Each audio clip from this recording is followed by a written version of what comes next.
J'aimerais aborder avec vous le second sujet, qui est le sujet du management au sein des cabinets d'avocats.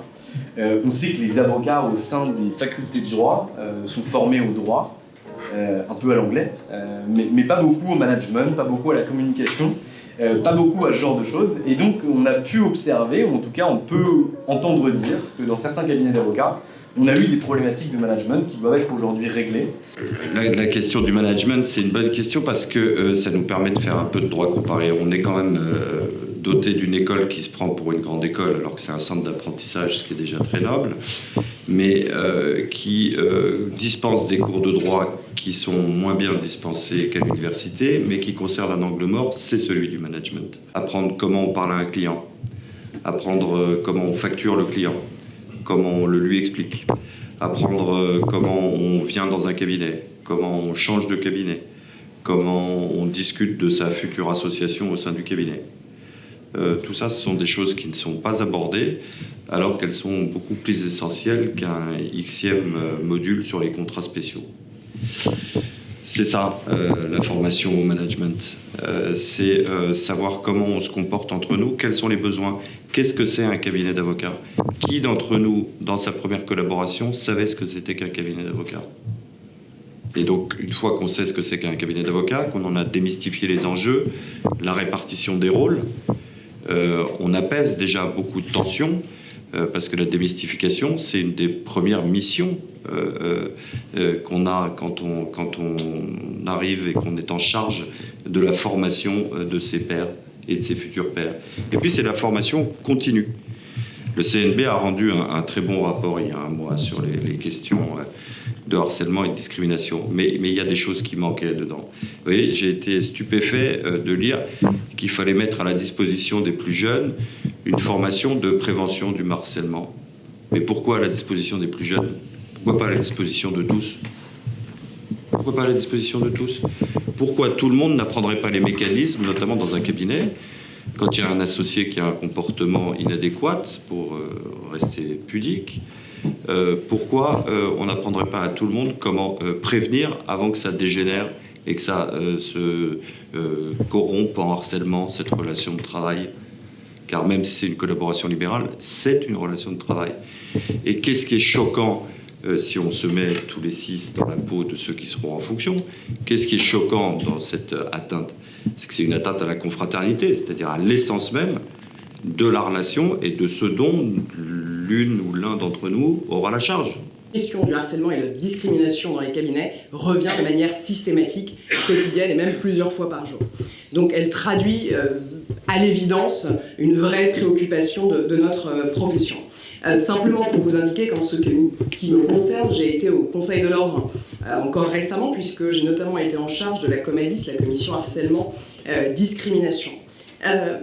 Il y a manifestement une difficulté, mais c'est à l'image en réalité de la société.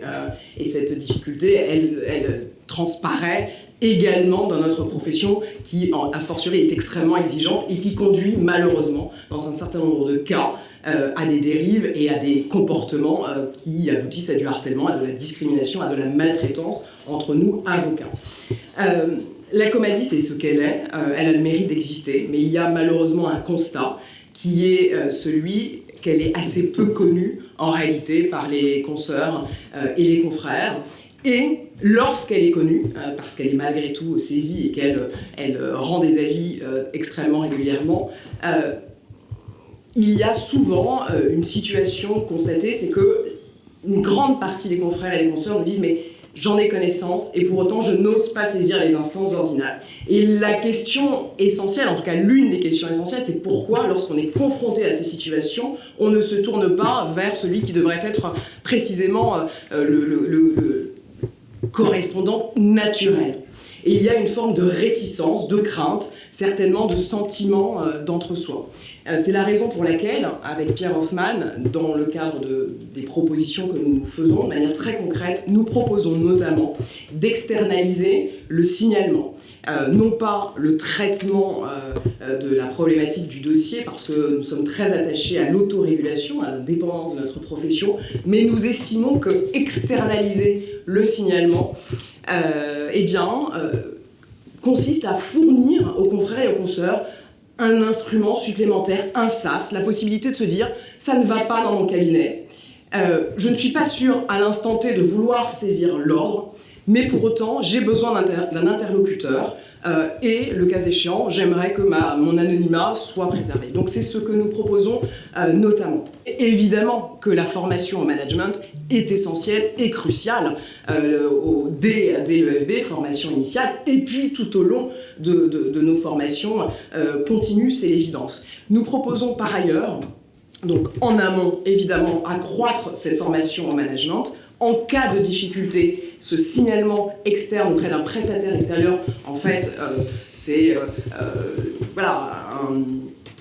une ligne éthique d'urgence d'une certaine manière. Et puis, en bout de chaîne, malheureusement pour les cas les plus graves, et l'ordre a également à traiter des cas parfois assez dramatiques, également un partenariat entre l'ordre et des cabinets qui souhaiteraient être partenaires, des cabinets refuges, pour pouvoir, lorsqu'on extrait, entre guillemets, un collaborateur, un avocat qui est dans une situation très difficile dans un cabinet, pouvoir lui dire « Bon, vous avez signalé, la situation est maintenant entre les mains de l'ordre, néanmoins, sachez que l'ordre est en partenariat avec des cabinets d'avocats qui sont prêts à vous accueillir pour 3, pour 4 mois, pour que vous puissiez tout simplement rejoindre un environnement sain de travail normal ». Désormais, depuis quelques mois, une sanction disciplinaire supplémentaire existe quand même, c'est l'interdiction de pouvoir avoir recours et conclure des contrats de collaboration pour une durée déterminée lorsque précisément le cabinet s'est mal comporté. Ça mérite quand même d'être précisé parce que c'est quand même une avancée aussi de se dire que la sanction, il faut aussi qu'elle soit adaptée. Évidemment, elle peut être la plus grave lorsque la faute est grave, mais aussi l'interdiction de pouvoir recruter. Alors, donc la question étant le management des cabinets d'avocats, il faut voir que les cabinets d'avocats, c'est ce que je disais tout à l'heure, sont devenus des entreprises. On est passé de la SCP à des formes de sociétés commerciales avec un management qui est totalement différent de ce qu'on a pu connaître du temps où notre patron était notre papa qui nous formait, notre papa dans la profession, pas nécessairement notre vrai papa, mais qui nous formait de manière sympathique et puis tout se passait, Aujourd'hui, il y a une rentabilité, il y a une structuration, il y a un management des cabinets qui a totalement évolué. Alors j'ai entendu dire tout au long de cette campagne, j'en entends encore, que l'EFB ne formerait pas au management, ce qui est totalement faux. Le Conseil national des barreaux, donc dans sa décision normative depuis 2015, a inséré un programme de 35 heures de formation au management avec un certain nombre de bullet points, et ces formations sont bel et bien assurées, et nous avons même des supports de cours extrêmement conséquents sur ces questions-là. La difficulté, c'est que les élèves avocats, lorsqu'ils sortent de l'université, s'intéressent relativement peu à savoir facturer et à savoir quelles structures ils vont devoir adapter et quelles vont être leurs charges. C'est un fait. Donc ils n'assistent quasiment pas à ce module qui, en plus, se trouve au moment du foisonnement. Bon. Ce qu'on a fait, c'est que d'abord, le CNB a préparé un certain nombre de vidéos qu'on diffuse avant ce module, de façon à ce que les élèves avocats qui ont les adresses des intervenants qui diffusent ces enseignements puissent poser des questions. Et ben, devinez quoi, il n'y a jamais aucune question. Mais enfin, en tout cas, on a accompli cette démarche. Et puis, ce que je disais depuis toujours, c'est que la difficulté, donc, c'est que c'est trop tôt dans la formation, beaucoup trop tôt dans la formation.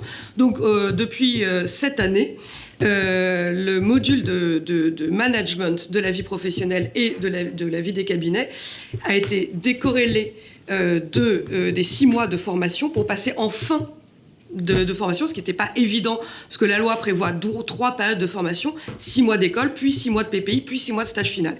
Je rappelle donc aujourd'hui, ce module de management est placé entre le stage final et le CAPA. Normalement, c'est une période où les élèves seront beaucoup plus réceptifs, puisqu'ayant fait leur stage final, eh bien, ils commencent, et puis étant proches de devoir s'inscrire, ils se poseront les bonnes questions. Je rappelle également que la période en stage final est également une période de formation. On viendra tout à l'heure sur le référentiel de compétences. Vous allez voir qu'il va beaucoup révolutionner les choses qu'on a adoptées à la commission formation cette année. Mais la difficulté, c'est pas que les élèves avocats. La difficulté, c'est les cabinets qui n'ont pas été formés au management. Parce que, eh bien, l'évolution s'est faite sans que la formation continue s'empare de ces questions. Et donc, ce que nous souhaitons faire, c'est indépendamment de cette petite révolution d'avoir renvoyé à la fin de la formation formation, le management, c'est d'imaginer que dans les 2 premières années d'exercice, aux côtés d'une formation continue obligatoire en déontologie pour ceux qui viennent de prêter serment, donc dans les 2 premières années, il y ait également une formation au management, parce que c'est à ce moment-là et en pratiquant qu'on comprend les concepts et les difficultés. Et ce qu'on souhaite également faire, c'est délivrer des labs, construire des formations à destination des associés des cabinets ou de ceux des avocats qui souhaitent s'associer ou constituer leur structure, parce que et différentes formations, parce qu'on ne gère pas de la même manière Depardieu, Broca, Maffei qu'Alain Auvry ou que une structure comme la mienne. C'est une évidence. Et donc, on voudrait labelliser les cabinets d'avocats, que le barreau de Paris labellise avec l'EFB les cabinets d'avocats selon le type de formation au management qu'ils auront suivi, de façon à ce que les choses soient claires ensuite dans le sens de la collaboration, en fonction de ce que veut le collaborateur ou le futur associé ou l'associé. Voilà notre vision sur le management et sur ce que l'ordre peut apporter, l'ordre avec l'école, peuvent apporter sur ces questions de management. Formons-nous déjà au management. Le management en soi, c'est la manière de gouverner nos cabinets, et en cela, c'est extrêmement important. Donc, les formations sur le management, oui, et nous le ferons dans le cadre de la formation continue, car vous savez que sur la formation initiale, c'est beaucoup plus complexe, ça relève du Conseil national des barreaux, et ça ne relève pas du bâtonnier de Paris, sinon dans l'influence qu'il peut apporter au sein du Conseil national des barreaux. Lorsque je me suis posé la question d'aller au bâtonnat, l'une des premières conditions que j'ai mises, c'était d'y aller avec quelqu'un à mes côtés qui soit une femme engagée. C'est pour ça que j'ai demandé à Mathilde Joanneau de venir avec moi, car sur les questions d'égalité et de discrimination, c'est une femme qui sait de quoi elle parle, puisque toute la question de l'égalité et de la parité au sein de notre profession, elle l'a mis en place à la fois dans le cadre de son mandat au Conseil de l'Ordre et plus encore dans le cadre de son mandat au Conseil national des barreaux, puisqu'elle a été l'une des membres et elle est toujours la présidente d'une association que vous connaissez certainement, qui s'appelle Femmes et Droits. Donc elle a accepté de venir dans cette aventure pour justement poursuivre le travail effectué là-dedans. Je pense que cette problématique-là, elle doit être rattachée immédiatement à une autre problématique qui est celle de l'attractivité de notre profession. Et les questions de management et de régler les blessures qu'ont fait les questions notamment de harcèlement, participe à un retrait de la part des étudiants dont on parlait tout à l'heure, qui viennent beaucoup moins dans notre profession. Qu'est-ce que nous proposons là-dessus ? Comme dans le cadre des sociétés, sur la question de l'égalité, un indice égalité qui sera là pour valoriser les cabinets d'avocats dans la recherche de cet indice égalité. Sur les questions de discrimination, c'est vrai, nous avons la Comadis. La Comadis a le mérite d'exister. C'est encore une commission qui est jeune. Elle a besoin aujourd'hui d'être beaucoup plus efficace. Nous pensons que la parole d'une victime doit être entendue, mais doit être entendue non pas par un avocat. Je sais que nous savons faire merveilleusement bien des choses et que nous écoutons la parole de nos clients qui sont parfois des victimes, mais il n'en reste pas moins qu'un psychologue ou un médecin sera bien meilleur là-dessus. Nous pensons qu'il faut mettre en place des procédures de référé qui permettent un traitement plus rapide de ce dossier. De même, nous demanderons de manière systématique à la formation de jugement la publicité des décisions. Enfin, nous accompagnerons les victimes en faisant en sorte que le Conseil de l'Ordre se constitue partie civile dans les affaires les plus graves devant les juridictions correctionnelles. Alors, qu'est-ce qui se passe sur Barreau de Paris actuellement ? En 2023, on n'est pas en 1945. des confrères demandent à des consoeurs de porter des pantalons en cuir pour aller en prison. D'accord? Qu'est-ce qui peut se passer? Un confrère filme sa consoeur, qui n'est même pas sa consoeur, qui est à l'EFB sous les vues. Un confrère qui est associé en arbitrage fait régner une ambiance sexiste et sexuelle dans son cabinet. Voilà c'est ce qui se passe à l'ordre des avocats. Alors face à ça, qu'est-ce que nous voulons faire? Nous voulons un plan d'urgence pour lutter contre les violences sexistes et sexuelles au sein des cabinets. Et pour l'égalité femmes-hommes, notamment en matière de rémunération au sein des cabinets. Alors, qu'est-ce qu'on veut faire là-dessus? Qu'est-ce que doit faire le bâtonnier? Et il doit faire ce qu'il n'a jamais fait en plus de 200 ans d'ordre des avocats. Il doit aller dans les cabinets comme on fait là actuellement, vous voyez. Voilà, je voulais le 1er janvier, alors peut-être pas le 1er janvier, mais le 5 janvier, et on demandera aux bâtonniers, à la bâtonnière, aux 42 membres du Conseil de l'Ordre, d'aller chacun dans un cabinet, une fois par mois, pour rappeler les règles en matière d'agissement sexiste, de harcèlement moral et d'égalité femmes-hommes. Et quel acte qui pourrait être plus beau que ça, que le bâtonnier et vos élus se rendent dans les différents cabinets pour rappeler les règles. Ça permettrait aux associés, aux collaborateurs, de prendre conscience que l'ordre des avocats ne rigole plus avec le harcèlement. Alors, je ne dis pas qu'actuellement l'ordre rigole avec ça, je ne parlerai pas de dire ça, mais je pense qu'il faut aller au-delà. Et actuellement, qu'a fait Julie Couturier? Elle a fait un super numéro spécial du bulletin du bâtonnier là-dessus, bon, mais malheureusement ça ne suffit pas, puisque le bulletin du bâtonnier est lu par 10% des confrères, c'est-à-dire 3000 confrères. 3000 confrères sur 34 000 ont lu ce spécial Comadis. Ça, c'est le premier point. Deuxième point, on veut un compte Instagram sur la Comadis.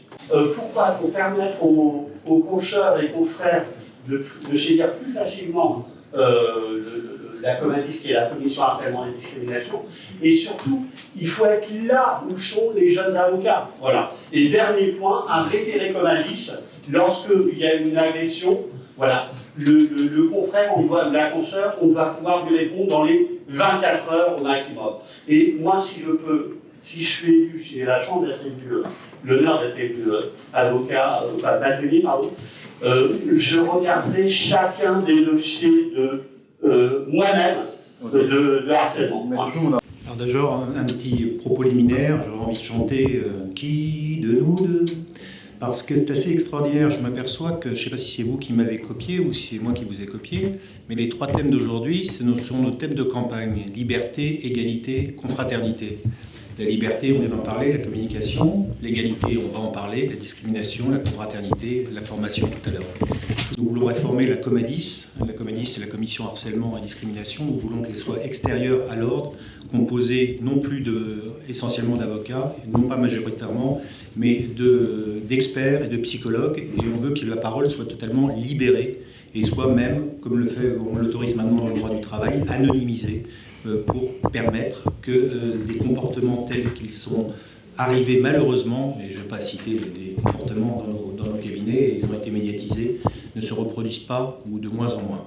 On a avec la nouvelle génération, et c'est très bien, une prise de conscience que ces comportements qui ont été tolérés pendant de très nombreuses années, moi j'ai prêté serment en 88, on a tous entendu à cette époque des anecdotes dans les cabinets qui étaient épouvantables, mais qui faisaient ricaner plus que autre chose. Et c'est très bien qu'aujourd'hui, il y ait une prise de parole et que ces discriminations n'existent plus. En ce qui concerne le management, parce que c'est vrai que c'est lié, management et discrimination, il y a un travail énorme à faire dans les cabinets.